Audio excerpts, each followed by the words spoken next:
Good morning, Attacking Third. Welcome in. If you're joining us live on YouTube, hey, hi, hello, what's up? Thanks for joining the conversation. Darian Jenkins, McCall Zerboni, Lisa Carlin here. If you're with us, guys, like this video, subscribe, and then join the conversation in the chat. Good morning, Dawn. D, you're in the chat. You're pulling a Christine today, cat memeing it in there. Oh, I do that every time. I love it. I'm like, I try to read it. I get distracted. Funky Old Medina, Paul Brown, James Miller. What's up, guys? It's good to see you. McCall, anything you want to ask the people? Anything you want them to talk about in the chat today?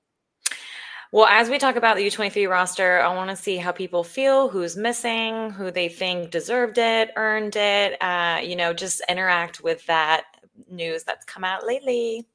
I like that one. Also, Boston, they dropped a new name. We're going to talk about it. But if you have suggestions, drop them in the chat because we're going to go through and maybe try to pick our favorite A3 Boston NWSL name suggestion in the chat. Full show ahead today.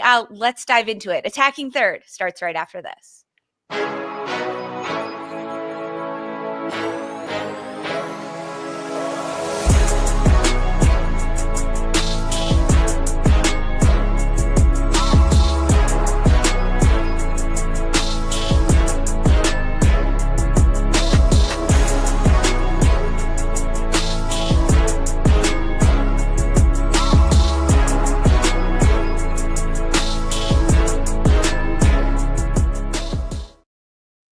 Good morning, everyone. Welcome into Attacking Third for a great episode today. We are chatting U.S. Women's National Team U23 roster, some names that you might recognize and some that you don't. Boston, they've revealed their new name before they start their NWSL campaign in 2026. NWSL Week 3 action look ahead. And of course, the Champions League has been taken over my brain yesterday and today. We're in the middle of the quarterfinals. We're recapping yesterday and previewing the matches today. And I could never do it alone. Alongside McCall Zerboni and Darian Jenkins, I'm Lisa Carlin. Good morning, guys. D, how are you? Good morning. I'm good. I've got my Christine Cupo extreme cold brew that's kind of giving me life lately. So things are good. I'm awake. I'm excited to talk, especially about Boston because hilarious. How are you guys feeling? I'm good. I'm drinking hot coffee today, but I'm also always a hot coffee person. However, it's getting warmer. It feels like spring today up in the northeast of the country. The sun is out, but it's still a little chilly. Do you have the sun there, D? We have the sun, but I'm on the water. It's just cold. Yeah. It's when the wind just like shoots through all of your clothing and you cannot get warm. That's kind of where I'm at. But the sun's out. I'll go on a hot girl walk later. McCall, good morning. How's it rocking? Hi. I was a tea girly this morning. I kind of rotate a little bit. Love my green classy tea. Girl. But no matter what, I always drink a hot beverage, even if it's like 110 degrees out. I'm hot latte, hot coffee, hot tea. I know. I just can't do the iced. I like that you're a tea gal. That's pretty so fun. classy and like upscale. I mean, both. There's sometimes I just need something a little stronger. So I do coffee, of course. Yeah. Well, you know what'll wake you up today, McCall? Attacking Third, because there's a lot that we're diving into every Thursday and Tuesday, 11 a.m. Eastern time, live on YouTube. You can watch us on Golazo Network as well. Plus, listen anywhere you get your podcasts. And then Sunday nights throughout the NWSL season, we are going live immediately following the last match to recap the entire weekend. I'll be there this weekend. D, I think you're jumping on Sunday night. We'll be there to chat all about it. Big news this week, though, as we approach an international break, the U.S. Women's National Team called up 24 players to the senior national team. We already did an episode on that. Go check it out. But we've also gotten a 24-player U23 roster, 11 of which those players were at the Futures Camp in January. But this is pretty unique and pretty cool that Emma Hayes is doing this. She's putting such an emphasis on this younger generation and having them bridge the gap between U23s and the senior national team. So 24 players have been called up for this April window. Let's run through them. Goalkeepers, 3 of them called into this camp: Izzy Lee, Nona Reason, and Stephanie Sparkowski. 8 defenders: Zara Chavoski, Ava Gattino, Savvy King, Emily Mason, Lily Reel, Evelyn Shores, Giselle Thompson, and Amelia Van Zanten. 6 midfielders, Meg Bodie, Abby Brighton, Taylor Huff, Riley Jackson, Una McCormack, Sally Menti. And then 7 forwards, Maddie Darlene, Saya Hanks, Jamise Joseph, Quincy Mahone, McKenna Morris, Sarah Shapansky, and Rylan Turner. So 18 professional players. 1 is currently unattached and just 5 college players. But this is the first U23 women's national team training camp of 2025. It will be led by Lisa Cole, who leads the women's national team player pathway scout under Emma Hayes, even though Hayes is going to be very involved in both the senior national team and the U23. But Darian, this opens the doors for so many opportunities for players. I absolutely love it. I mean, thinking about when we were growing up, you didn't get national team looks unless you were at a top 10 school, really, if your parents could afford to have you on a club team that you knew that US Soccer Scouts were going to be there. I think to me, this is so important looking at the growth of US soccer and leaning into actual markets where players are performing that maybe we don't normally see. I mean, there's players from Juventus, there's players from small towns, there's players that aren't even playing with teams currently that are getting a look under Emma Hayes and the national team staff. I think this is going to help us grow so much. And I love seeing even players that maybe don't get consistently starting minutes in the NWSL, but they have a ton of potential. Now you get to go show your stuff in front of the staff. You get to learn from the staff. You get to see exactly what they're looking for in the future for US soccer, because it's not necessarily for the current cycle right now. This is thinking years and years ahead, the next Olympics, next World Cup. So I'm really excited. This makes me wish I was 14, 15 looking to play in the US national team system again, because I think now it's so much more tangible to get looks and also develop your game and those around you so much more. How are some of these players even getting looks if you're unattached, or how do you get an opportunity like this? Hell, I mean, US Soccer Scouting must be on 10, because I'm not even sure. We need to get somebody on the show to talk about that, because I am not a scout or an expert in this field at all. But imagine you're showing up well in your club teams. You have connections to where you're playing at tournaments where it's visible, and where I think US Soccer's reach is so much bigger than what it used to be. You know, especially because there's so much opportunity on this team now. US Soccer is forced to have to open their pool to have eyes everywhere, even in the smaller towns, smaller cities where maybe they're not participating in the massive tournaments that are on the coasts. So I think it opens the pool. I want to know the trick. Emma Hayes, whoever the scouts are for US Soccer, come on the show, give us some detail, because let us know. I'm really excited for it. It must help if you play on in that the point. Yeah, go ahead, McCall. Lisa, I was just thinking, like when Dee was talking, that they've created a pipeline up into the full team, and it's development. And like you said, it's not necessarily for them right now, but it's for the future. And that's what the NWSL is missing. There needs to be a feeder into these full teams. There needs to be academies. There needs to be a developmental league. There needs to be something just like US Soccer has a pipeline directly up to the full team.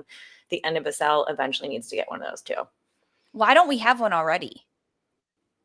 Money, stability. I mean, NWSL still has a lot to grow before, I think, sister clubs. I mean, what Seattle has a sister club that, yes, you can go train with the full team if you're up to the level and does Portland have the one? Quality. I don't know. I'm not really sure what other clubs. I just know that Seattle does. But I think we're just not there yet developmentally wise with the NWSL. I think the team has to be very, very stable in a market that has a sister club attached to it in order to do that and make sure that that level's high enough where they're producing players. I totally agree with McCall. It needs to get there, but I don't know how close we are to actually it being tangible. When we think about I'm not this fully mad at it yet, but we need our feet on the ground before we try to jump, like 2 feet on the ground. I think we're just trying to work to get the infrastructure and the stability with the teams that we have, and then we can worry about some extra change like that later. I mean, do we even have 2 feet on the ground right now? Because of the 16 NWSL players, There are some NWSL teams that don't even have any call-ups for this U23 camp or even for the senior national team camp at the same time, McCall. Houston and Louisville don't have any youth players on this roster. Houston does have some senior national team players, though. Is that the first catalyst, making sure there is international talent across every single NWSL team? Well, the two things that stuck out for me was, yes, there's 16 players out of the 24 from the NWSL, which is great. Racing doesn't have either at 23s or a senior team. So you look at a club like that and you're thinking to yourself, what's the issue there? Do they have a developmental problem? Are they not performing at their highest tick? And with their last couple results starting this league so far, doesn't look great. So maybe they'll look to make some changes, make some trades, bring something in. But they are the only standing team without anyone represented. And also no goalkeepers from the league at the U23s. So that to me says these players are getting experience because as a goalkeeper, you have to get games. Like you can't just sit behind as a number 2 in training all the time. The way you're going to grow the fastest and the best is to get games. And so a lot of these young players go overseas so they can play and get games, but there's just too many amazing goalkeepers in the league here in America. So they have to leave to go get games. That's almost a whole other conversation. We're talking about like development academies. I mean, the goalkeeper position is so undereducated and under invested in American soccer right now, right? There's a shortage of goalkeepers in the women's game, in the men's game. It's just a position that is often overlooked. And it's also one that isn't rotated, right? In a game or in settings, competitive settings. So if you're a second string that maybe is a first string starting goalkeeper at another club, but you're not getting any time, that sets you back in your career and your experience and everything that you're doing.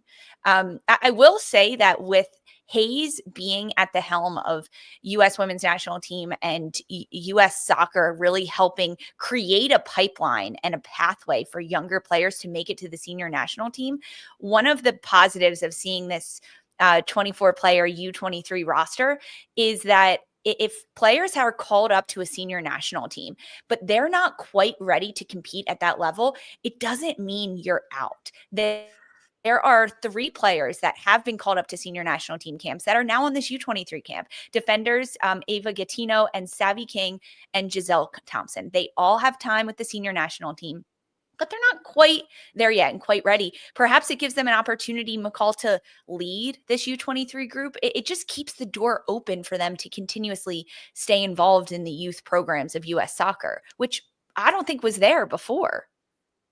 No doubt about it, because U.S. soccer also has a very specific lingo and style of play that they want those players in their system to know. So the earlier that they can get them into the system, teach them their ways, the way they go about things, it's better for them in the long run. Like look at Avery Patterson, right? So she just got a call up for the full team and you'll see her. She had time at U23s. She had time at U20s.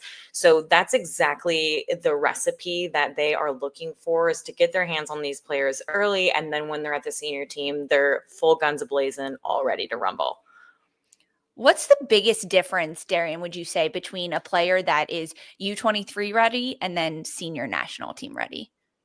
Piggybacking on what McCall said, I think the youth programming, and I think the U23 is just below getting that call up, not just in age, but actual one more thing that you can bring. What's the special quality that nobody else has that you've mastered? And also have the confidence and the heart to come show it in a high pressure environment where, hey, players are going to be more athletic, bigger, faster, stronger, but you have this one thing that we can't take away from you.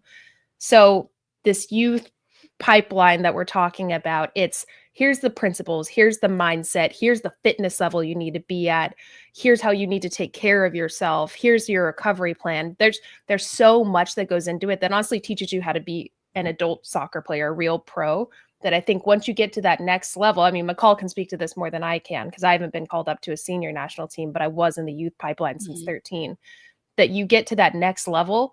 And it's okay. Now you have all of this. We don't have to cater to you in this because you're just going to do it. You're a true pro. What are those qualities that we can't teach that you just have that got you to this point? And that's when you can go and ball out when it's all put together. I think we've seen that from some young players like a Lily Johannes, Ali Sentinor. Like, come and show us what you got. What makes you special? having all that confidence in these young players, it's so fun to watch them. And now that Hayes is really making a concerted effort to bring in young players and have them training in the same environment as a senior national team, not doing the same drills in them, like you're not standing next to them in line, but watching them. That also has to give you a little boost if you're a U23 player, watching the other midfielders of Lily Johannes or Lindsay Horan competing right over there. I can attest, playing with McCall specifically, when I first became pro, watching McCall's habits as a player and how she would train. I mean, we were also on a team where passing patterns were make or break your entire day at a training session. McCall's, like, it's all in the little things of what separates you. You're checking off of a cone, checking off of the defender, checking your shoulder, knowing how to turn, the right texture on the pass. Are you playing the specific foot? How hard is it? Those little things are what truly separate you. How consistently can you do the small details? And I have to say, McCall is one of those players that bread and butter taught me a lot when I transitioned to playing pro. Thanks, Dee. Well, I'm going to pump you back because there is a thing where young players don't have the ability to absorb as quickly as you do. Like, you came in with a beginner's mind, you were open, you wanted to learn from others. You know, sometimes, especially children coming up these days, you know, they think they don't need to change very much and they got it all going on already. So the more you can have an open learning mind, that's how they're really going to grow and take advantage of this opportunity that they have.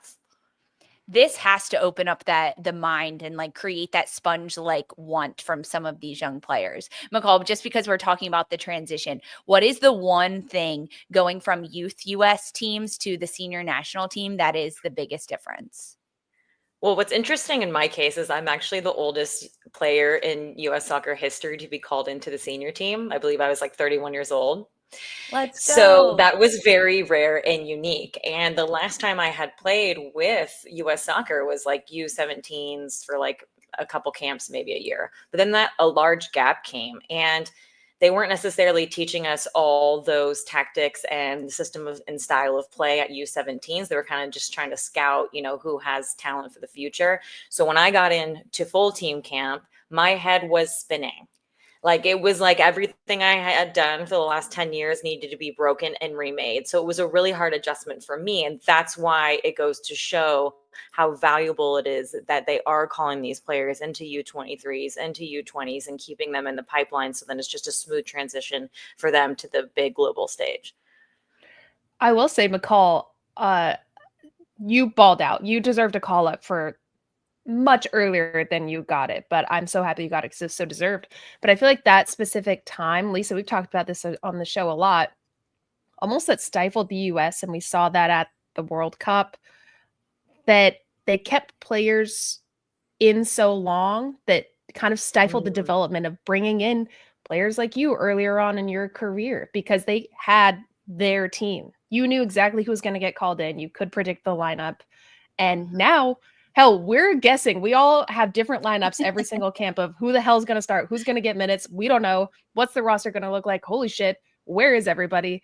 And that's exciting. Or even who's going to get called into camp. Avery Patterson? Yes, could any of us have predicted that? No. But now there's so much opportunity and so much growth. And that's also going to push those players that we think are on lock to even improve their game, which before, yes, of course, they're pros, the legends in the game. They're going to keep improving. But now it's just leaking into more of a youth development and everybody's coming in at such a higher level. It forces you guys, sometimes though, it's just the era. Sometimes there's like a midfielders era where like all of a sudden they produce like 15 like superstars, and then there's like a gap in the front line. So then people get looks that maybe aren't up to that, you know? So sometimes it's just, okay, how many good players in my position are in that same kind of block for US soccer? And that's why, again, like seeing these players get called in right now, there's so many good players in every position now because we've had more time in this league developing players and having them with a stage to improve on. So whoever's getting called in nowadays earns it so much. Maybe not so much me, maybe there was a gap, but them for sure. Every player that's getting a look right now, you have to imagine has a little bit of a sigh of relief. Like, wow, I've worked so hard for this and now it's my chance to level up. You get 1 second to breathe and then it's like, go work harder and do everything, open your brain up more than you ever have before. But it gives a lot of promise and hope to the future of this U.S. national team program, that we won't have a drop off where right 2-3 years ago, we were like, hey, the kids are all right. We're not having that anymore, because it's a seamless transition of having all these younger players mixed in with veterans that have 150 caps, with players that are getting their first call up. And bridging that gap is something that Hayes has put such an emphasis on. And that's what we're seeing in the Futures Camp and now in this U23 camp as well. So we won't get to see them in action in friendlies, but we will get to see the senior national team. Okay, guys, U.S. women's national team talk, check. We're moving on, because Boston, they've revealed their official team name. We are breaking it all down next. Stick with us.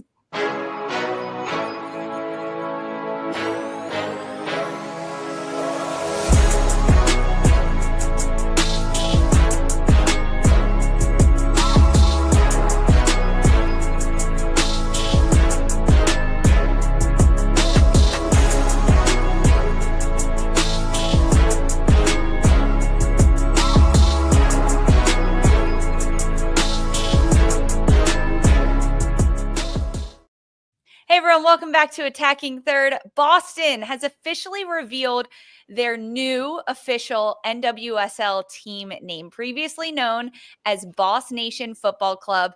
They will now be called Boston Legacy Football Club. If you're with us live on YouTube, let us know what you would have named Boston NWSL, because after you make a name and then you pull it back and say, we're going to change, you go through 5 months of fan listening and research. They surveyed over 1,500 fans and brand professionals. That led to 500 name suggestions. Darian, they narrowed it down to 14, and they came up with Boston Legacy.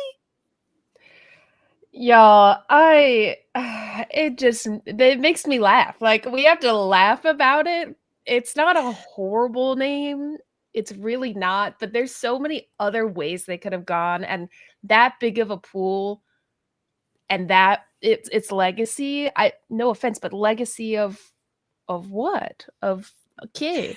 I don't really know. Like, McCall, I know you played for Boston for a little bit when I was getting drafted. Boston, it was like breakers, not a place that you really wanted to go. So I'm thinking, the legacy of what? You could have gone with something cool. And I'm so tired of, I mean, I've said this, last year when we first started talking about Boston or something, about I'm so tired of NWSL teams' names just being kind of soft. Like, I think Pride needs to change.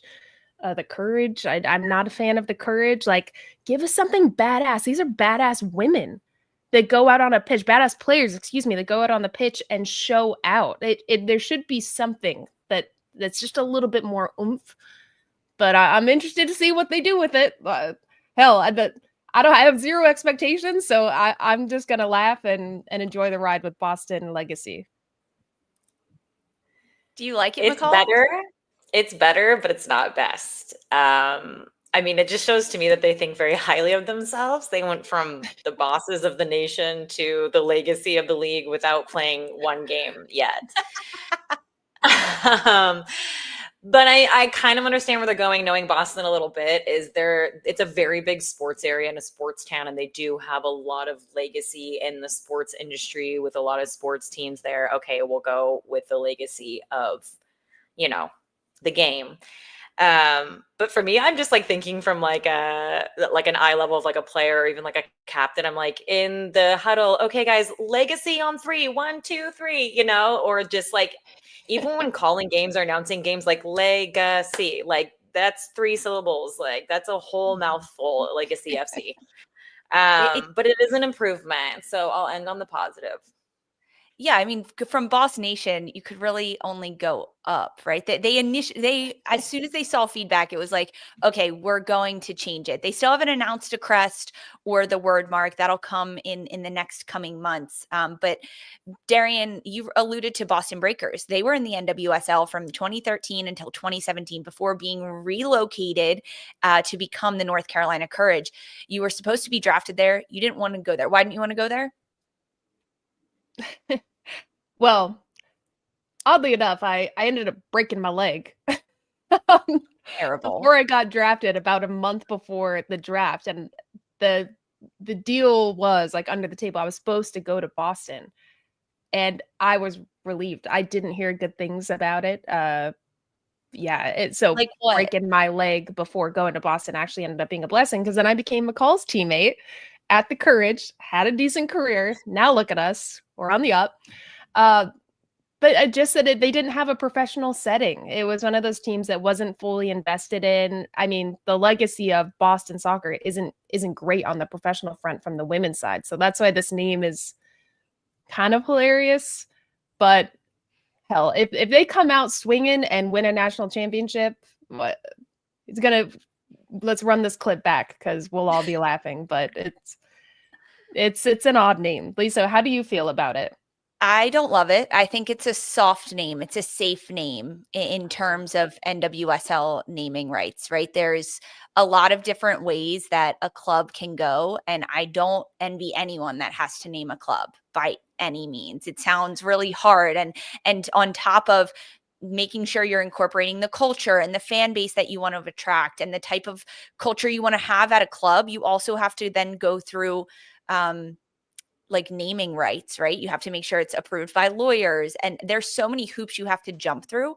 But the fact that there was a short list of 14 names after 500 name suggestions from fans, I would have loved to see some of those options, right? Even 5. It's especially because Denver is put in a very tricky situation right now because they are doing this alongside Denver, who was just announced as a club. And in going stride for stride, Boston had about a year head start of knowing they were going to be in the league. Where are they going to play? Their crest, their team name. And Denver has just done such an excellent job with the stadium renderings, with having a name being voted upon by the fans. They put out 6 names and said, vote, supporters, let us know what you want our team to be called. I mean, to me, it makes it that much more glaring that Boston is floundering a little bit in the water because they're doing it alongside Denver, McCall, who is succeeding at this point. Well, I have to throw this out. Darian broke her legacy to save her from Boston. Okay, I'm done. I mean, big facts. But also they're both green. I'm like, what's up with that? Is Boston just kind of riding the coattail of Colorado? I thought that they could choose different color, different way to go about things, especially since they have that historical foundation with the Breakers that didn't go so well. I think they have their work cut out for them to kind of change everybody's mind and put a different taste of, women's soccer in the area in their mouth. So it starts with things that are tangible without playing a game yet, like a name, like their colors, their crest, everything that they can do. But it's not off to a great start, is it? I mean, they don't have a tangible legacy. They don't have a legacy, and they're naming that they have one. So we have asked our A3 listeners to drop us some, and in the chat, we've got some really good ones. Boston Wicked Rippers, Boston Bees, Boston Ivy. Boston Ivy's kind of cool. Boston That's Folklore, cool. Boston Fearless. Kind of just sounds like Taylor Swift albums there with Folklore and Fearless. But do you like any of these, D? I love Coven. I think Boston Coven is badass. I mean, thinking about it, the supernatural, powerful energy, I think reclaiming the word coven and witches and the folklore of Boston, which I know they said they don't want to lean into, but that is so unique to Boston. And thinking of how empowering that is to reclaim a word, reclaim this energy. You have strength in numbers. A coven is a group of women doing badass things and taking over.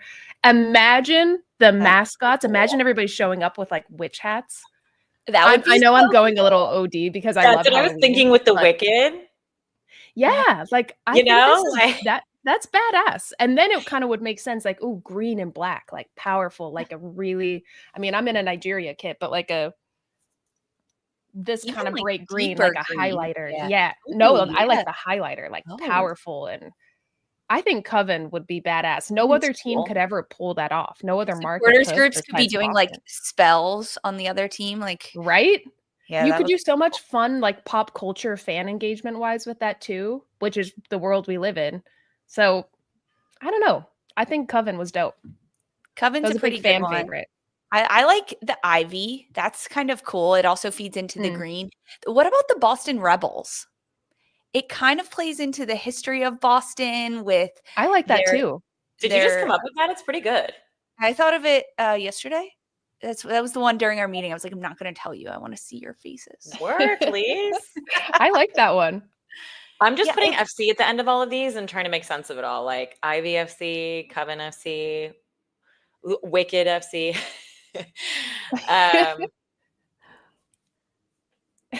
It's interesting. But we got legacy, guys. We don't, unfortunately, have so many choices and options that we got to pick from. If A3 could do it, it would be a different story. But we got the legacy. So go legs, the leggies. What are Go calling it? We're going to learn to love it. It's going to be fine. Go legacy. Welcome to the league. We're going to learn to love it. McCall, you're so positive. You're so right, though. Welcome to the league, Boston Legacy Football Club. Guys, thanks for all your name suggestions. This was a fun one. We got NWSL action. Week 3 is upon us. Let's preview the weekend ahead. Stick with us.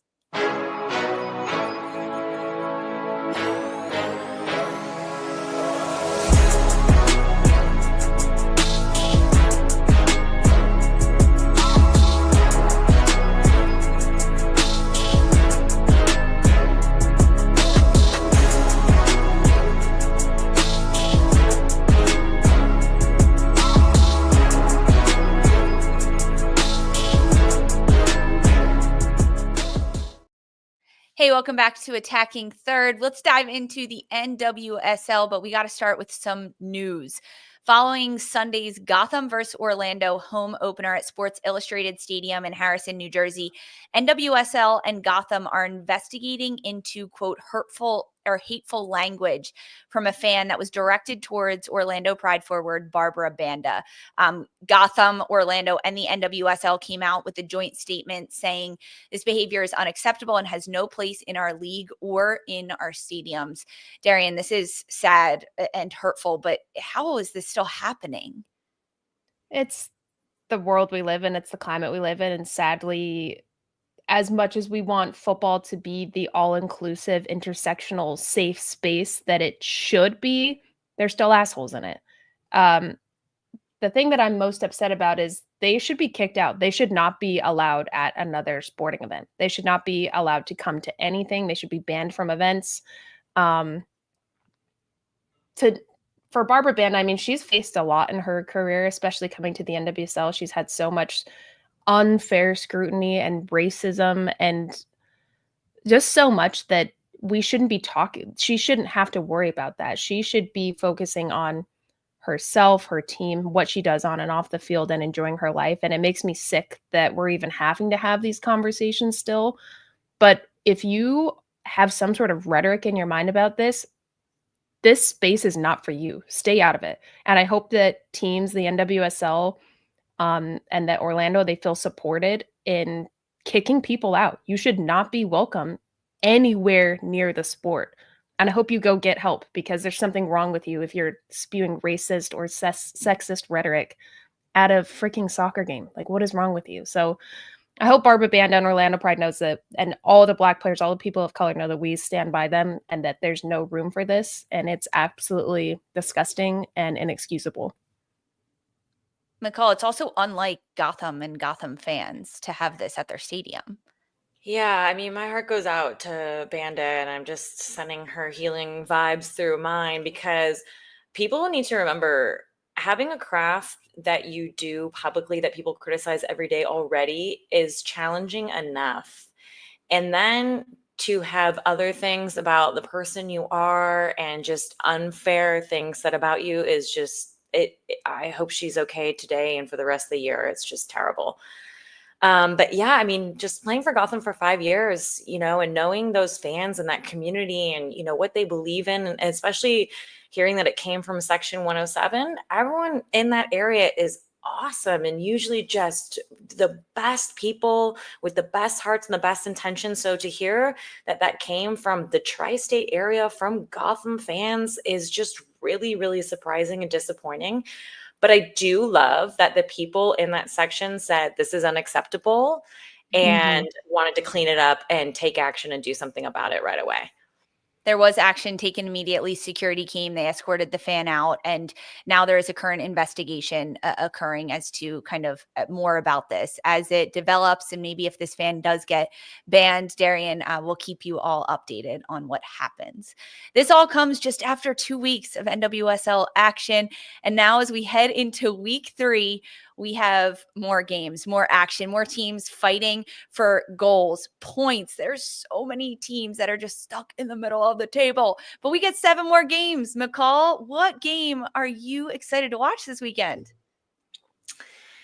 I really need a positive result from Louisville. I think that they just don't have a ton going for them right now. I know Bevianas personally and as a coach as well, and I think she's doing a fantastic job, and I know she's doing everything that she can there, and for whatever reason, it is not ticking for her yet. And to be fair, they haven't showed a lot of inspiration going forward in their play. They lack pizzazz. And Bev is so much personality every day with positive and passion. And I'm just shocked that that's not leaking into her team. And so I'm really rooting for them because they're desperate for a good result to show that they're not going to be that team at the bottom of the table this year. What's the next step for Louisville in their development in week 3 of the NWSL? What do you need to see from them? I think they have solid players. I think they need to go after 1 or 2 more superstars, make some trades internationally. They just need more character going forward in a very aggressive, diverse, creative way that creates flair and puts the opponent on their back heels and has more unpredictable play. Everything they're doing is so predictable and easy to read, and they just need something else to shake their opponent up when they play. So they can't do it with their current roster. You want them to add. Yep. All right, Dee, what do you game have you watching? wait, I want to know, do you have a player in mind, McCall and Lisa, that you think could come in? Like if they could get anybody that could come in and shake it up. Is that a Taylor Swift song? Shake it off. I just quote. Oh, I was like, I think I quoted something. I'm trying. A world-renowned number 9. I think Kayla Fisher works so hard and she's got some good qualities about her. She's required and asked to do a lot. She's the only and initial line of pressure. It's going to be tiring for her. If they could go after somebody who's a little bit better with their back to goal and able to have individual brilliance and create a goal on their own, yes, it might be someone elsewhere, but they need a top quality number 9. Do you have one in mind? Or you, Darian, of a number 9? You're saying I should come out of retirement and go play for Luton? No, I'm just playing. I mean, no, I'm just playing. I mean, in an ideal world, who wouldn't take a Bunny Shaw? Someone who literally can make something out of nothing, but she's not going to leave City. I need to think about this. I like this. Maybe for a segment that we do, we could talk team needs again and come up with players that maybe are on ice in a club that they're currently at that could be used here in the NWSL for teams like a Louisville or Chicago that need goal scorers.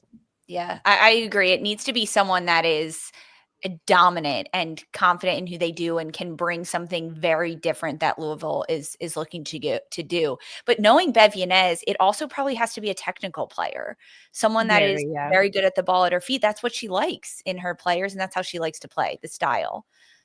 Yeah, that's a good shout. I like that game, McCall. It's Racing Louisville. They're taking on Chicago Stars Sunday, 4 p.m. So you've got your eye on that one. Dee, who are you watching? Which game are you tuning into? I will be on the coverage for that game as well, so tune in. It is on CBS Sports. Shout out if you want to hear me talk some footy. The game I'm looking forward to is KC and Utah. I have been pleasantly surprised with Utah this year, and last season they played Kansas City twice. They only lost 1-0 each time, which when I looked back, I was kind of surprised by just because of how prolific Kansas City is at goal scoring. This is a team that can be Loctite defensively in Utah. They really can be. They struggled to score if Ali Setnor was shut down. Well, now they've proven other people on the team can score. It's just a matter of cleaning up how they build out of the back, limiting those mistakes that are very much in their control, and still shutting down Kansas City. It's a tall task. It's a very, very tall task, but I'm really looking forward to this match. Utah's grown each game. They tied 1-1. They lost 3-2 against San Diego, which San Diego loved the way that they play. That's a hard team to stop.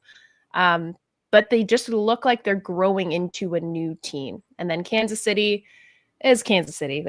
They're going to create some chances. They're going to get a lot of shots. And I think it's a really good test for Mandy McGlynn, who's back in camp. So this will be a really good match and one I've got my eye on this weekend. Defensively for Utah, Darian, who has to take responsibility for Shawinga? Which Utah defensive players have to be the ones to lock in on her and have a good game? You know what? I actually think it starts before it even goes to Shawinga. I think the service that gets to her, whether it's a long ball or a huge part of her game, which we've talked about, which I've loved her development, is how she's popping into channels and using her teammates a little bit more. Everyone seems to connect with her a lot more. There's more chemistry, which just comes with time together. Shutting down those passes that get into her, whether that's a 6 screening Shawinga or locking down any sort of long ball that can be played out of the back between. That's tough. But she can score in so many different ways, but I really think it's limiting service to her. If she's going to get a ball over the top, she's going to get a ball over top. That recovery defense is going to be big. But McGlynn playing on that high line, which I hate and love at the same time, is going to be key with those long balls. Yeah. But it's really that service and McGlynn making really, really good in-game decisions. I think this could come down to McGlynn having an A+ game versus a not so good game and Shawinga taking advantage of it. That's a fun battle because McGlynn is so high off her line. She's going to try to from my prediction of Utah, she's going to try to intercept those long balls. She's going to be keeper sweeper. Yeah. Which if you're Shawinga, oh man, how hungry are you to just get one touch around her? But then Kansas City has a Debinha who's you scout this. Vlatko's their coach. He's a psycho about this stuff. You're going to try to chip her now that you know that she has a high line. Utah, it's a high risk, high reward. We're going to see, but it'll be a really interesting game nonetheless. Oh, that's a fun game. Okay, we've got Kansas City, Utah. That's Saturday night, 7:30 p.m.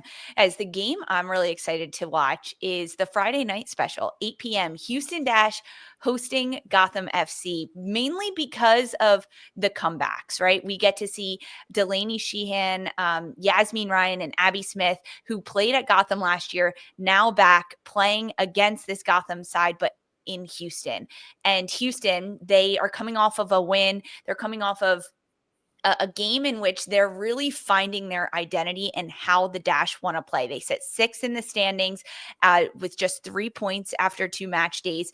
And it's going to take time for the Dash to really find their rhythm in how they can play, but we're seeing different pieces fall into place every single time. I mean, Maggie Graham coming off the bench, getting a goal in back-to-back games. And then meanwhile, you look at a Gotham side that won the championship just 2 years ago. Their roster looks entirely different, and they're sitting second from the bottom in NWSL right now. They have only picked up 1 point in 2 match days, and they have to start to find their pieces together. It's very interesting, but I'm excited to see the battles on the outside with Gabby Portillo and some of the different players from Houston, Yasmin Ryan attacking down the flank as well. That's a game for me that I'm really excited to tune into. D. I like that. Where do you think it's won and lost in this match? Because to me it's kind of it's an open game. It's a big opportunity for Houston, and it's where do you think that battle is actually going to be won? I think it's going to be won and lost in the flanks. I think that both of these teams want to switch the ball from one side to the other very quickly when they go in transition. So often we talk about the midfield being so influential, and they will be in this game, but it's going to come down to numerical overloads in the wide areas and 1v1 for players and some individual brilliance, I think. Plus playing at Houston. Yeah, I was just going to say, and there's feelings involved when you're playing your old team, and you just hope that they inspire you and motivate you and not slow you down. But I think Dash being at home is a big advantage for those players playing against their own team. And, you always get a little bit more hyped up in that scenario from the team that you just left, that you want to have a good game and all the things. So being in their home stadium with their people, I think will help them. In the NWSL right now, we're only 2 weeks in, but we have started to see a little bit of separation. Orlando and Kansas City, they sit at the top of the standings, 2 wins apiece, 6 points. And then in the middle of the table between 3 and 7th is Bay, San Diego, Seattle, Houston, and Washington. They either sit on 4 or 3 points, with Angel City on 2 points. That's the playoff line. And then we have this giant chunk of draws and losses, 1 point each, between Utah, North Carolina, Portland, Racing, Gotham, and then Chicago sitting on 0 points at the bottom of the table. But there's this middle chunk, Darian. Where are we going to see the breakout? A team that separates themselves and breaks into the top, or maybe even falls? Who do you see? This is a great question. We got some news, because the team that I actually really enjoyed watching last week was Breaking news. Breaking news, A3. San Diego Wave.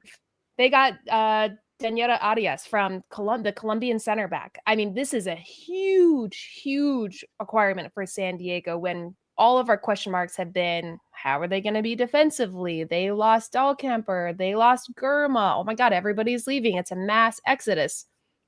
Jonas Eidevall has been like, watch me cook.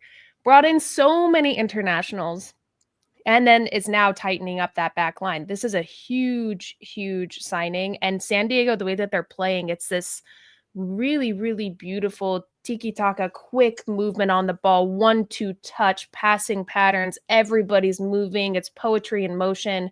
They're putting their chances away. A little leaky defensively, but this is really going to help them. So I think, especially with this signing and looking at how they're playing, and this is just the start of a season with a new team and a new coach, they're going to be really, really tough to play against if they keep building on it. And then Daniela coming in is just the chef's kiss. That's a huge acquisition for San Diego. Do you know if she's available this weekend? Do we have any update on that, Darian? You're a breaking news reporter right now. Do you know anything? Yeah. Hold on. Sorry, guys. Let me type like a mad woman to see. San Diego is set to play Orlando this weekend. It's a test for them. It's a really, really big game. Is there any chance, McCall, that San Diego can get a point out of this game? Well, San Diego's attack is on fleek. They are fluid, in motion, the kind of team that makes your head spin in your defensive half. With that being said, they're going to lose the ball at some point. And so they do need another center back or someone with international experience that can really lock them down back there. But I think Orlando has the edge because they're just more of a well-oiled machine at this point, because they all been together longer, and they are stronger in the back. You know, I think Nadanner and Sams, and they're so solid. I think they're unsung. They don't get enough attention. And I think they have an edge on their back line more so than San Diego at this point. This will be a big test for San Diego defensively to try to contain all the firepower that Orlando has. Okay, so San Diego for UD. Any update on Arias? I saw you typing away. I don't know, but even just taking a step back from my jubilation when I saw this in the chat, shout out. And also shout out to SD Miller. You've been riding for the wave. Sorry we were kind of trashing them in the off season. To me, jumping into a season with a new team, NWSL is so high pace, no matter where you're coming from. I don't know if you get the start from the jump. Maybe we see a few minutes. Maybe it's 15, 20. But center back, you don't typically change unless something's really wrong. But I do think that, you know what, maybe next week we'll really see her integrated into this team and get minutes, because that leadership she's bringing is so, so important for San Diego and that back line. Yeah, I like that shout. McCall, do you have a team that's in the middle of the pack that could have a breakout week and try to bump up some points? Darian mentioned San Diego. They sit in 4th currently, only on 4 points. Is there a team that stands out to you? Am I allowed to say Gotham? Because I'm not worried about them. I still think they're going to squeak into the playoffs, even with their hesitant start.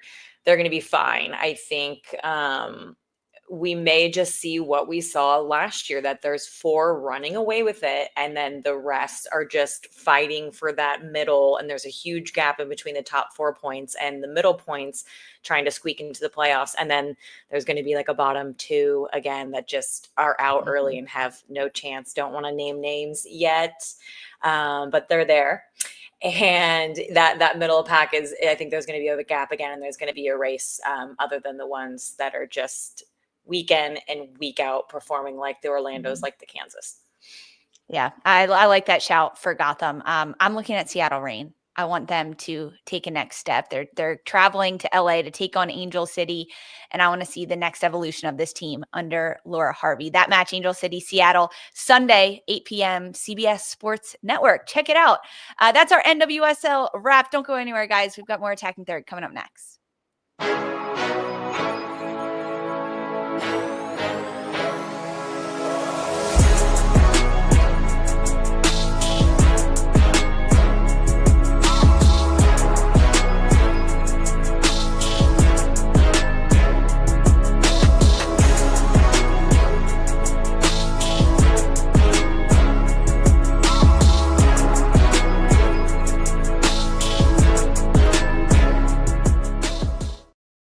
Welcome back to Attacking Third. UEFA Women's Champions League Leg 2 action is currently in the middle of it. Yesterday, we got 2 matches.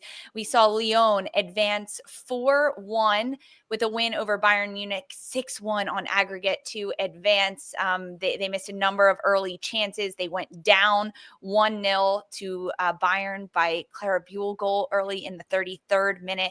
But then in the second half, Lyon showed up, and they ended up scoring 4. They will advance to the semifinal. Darian, is this a Lyon team that can win it all for the 9th Champions League title?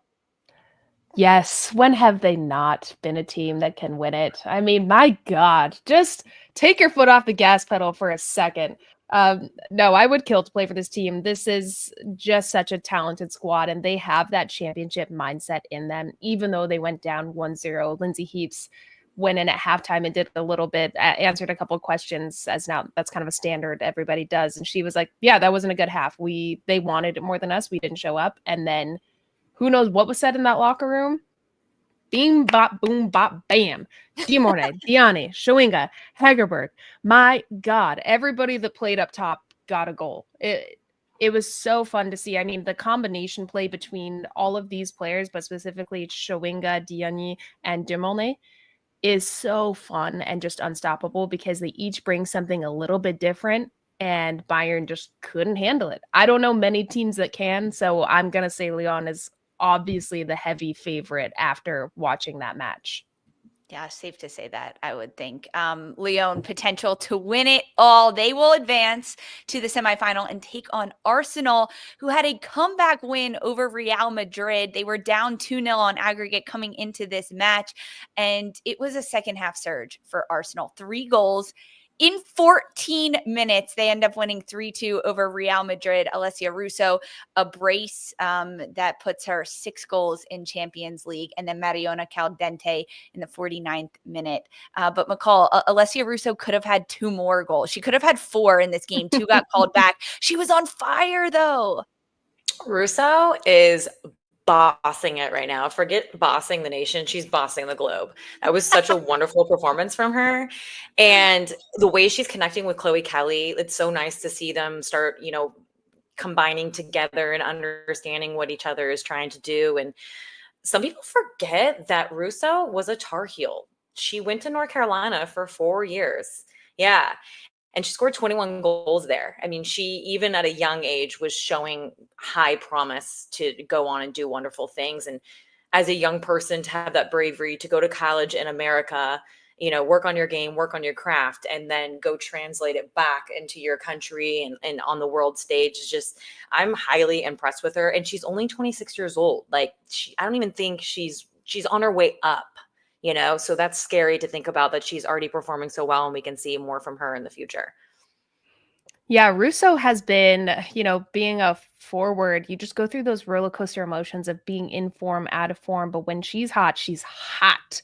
Lisa, do you think this is the prime moment for her to be really finding that groove right now? It's absolutely the prime moment for her. This is an opportunity in WSL, right? They're a bit too behind Chelsea in order to catch them for the title, but imagine what Russo could do for Arsenal and the team environment if they could make it to a Champions League final. They could win the Champions League. It does, I'm going to be honest, it feels a bit out of reach for Arsenal considering how in form Lyon is right now. Christine, are you listening? I know. Checking the chat if Kupo's there. No, don't. She'll come after me. But you have to be so pumped watching Russo right now. Yeah. She would be a good fit, McCall, at Racing Louisville. That's a good show. She's not Go going to get come, her. but There's no way. chance. Lyon and Arsenal, they advance out of the quarters, so they will face each other in the UWCL Leg 1 that takes place April 19th. Today, we've got 2 more matches in Leg 2. Barcelona, they come into this match against Wolfsburg on a 4-1 lead. That's kicking off at 1:45 p.m. Eastern today, Thursday.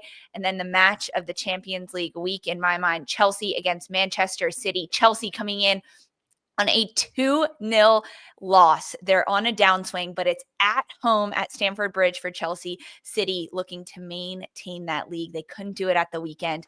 And guys, this will be the 4th time in 12 days that Chelsea and City play. You imagine they're sick of each other, pretty sick of each other at this point. It all happens today, Champions League, 4 p.m. Guys, this wraps. This is our wrap for it. Any final thoughts, Darian, for the people before we say goodbye? I'm looking at Champions League and seeing, second half turnaround. And if I'm City, I'm kind of fearful to play Chelsea because looking at the trend of this, Chelsea's going to come in swinging and they've got a lot of depth. But this has been a really fun show. So guys, let us know what you want us to talk about. Stay tuned. Check in this weekend. Listen to A3. Bring us your questions. Let's go. I love the plugs, Darian. I think that City is going to have a tough match today against Chelsea. A lot of injuries that they're dealing with as well. McCall, it's been a pleasure chatting with you. Any final thoughts for the people? A3, baby. Thanks for riding with us. I love when people engage. I love that. So keep hanging. We love you. Oh, we love you, McCall. It's so fun having you with us, guys. It's so fun. If you were with us live on YouTube, thanks for hanging with us. Listening as a pod, leave us a 5-star rating and review. And if you're watching on Golazo Network, always come back for more. Sunday, 10:30 p.m. Eastern time, we'll go live following the NWSL Week 3 matches to recap it all and give you our attacking third best 11. Have a fantastic weekend, everyone. We'll see you there. For Mark, Darian, McCall, and Lisa, this was Attacking Third.